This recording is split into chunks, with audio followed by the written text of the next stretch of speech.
compañeiros e compañeiras, estamos aquí para rexeitar a nova entrada ilegal dun gaseiro cargado dentro da ría de Ferrol, que se produxo hoxe pola tarde. A estas horas, a maniobra de descarga de miles de toneladas de gas natural licuado, si se dá unha circunstancia de emergencia, ese barco gaseiro non pode salir da ría de Ferrol. Por tanto, sometería a un risco a vida de miles de personas. Por eso estamos aquí, para alertar ao conxunto da población desta cidade frente á ocultación dos diferentes medios de comunicación. Unha entrada ilegal para suministrar gas a unha planta ilegal, así sentenciada por diferentes sentencias do Tribunal Superior de Xusticia de Galicia. Quero dicir tamén que mañá, martes, diante do Tribunal Superior de Xusticia de Madrid, irán diferentes compañeiros técnicos do Comité Cidadán de Emerxencia para ratificar os informes acerca do contencioso que temos presentado diante dese tribunal.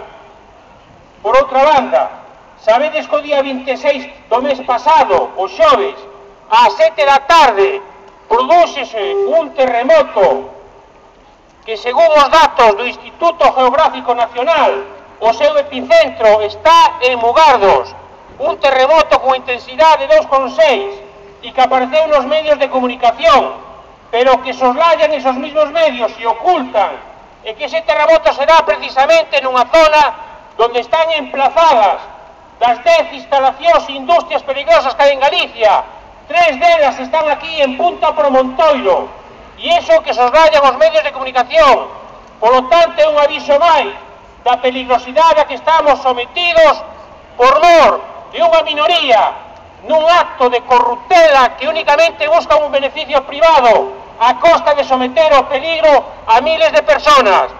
Por tanto, nós, unha vez máis, emplazamos ao conxunto das administracións públicas para que paralicen a actividade ilegal desta planta de gas e proíban a entrada dos gaseiros cargados dentro da ría de Ferrol.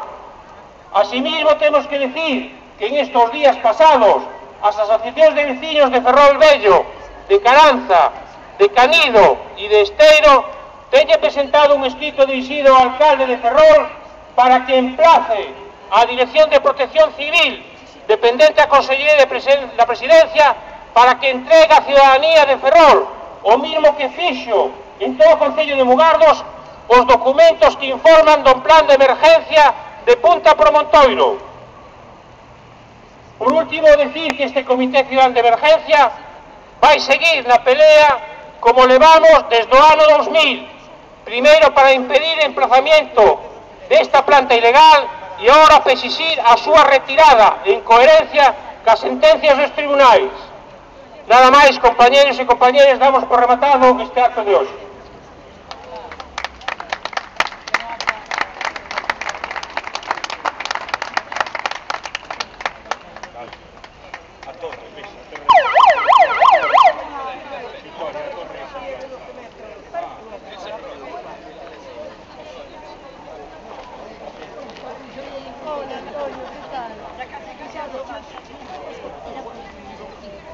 A ver, a mí.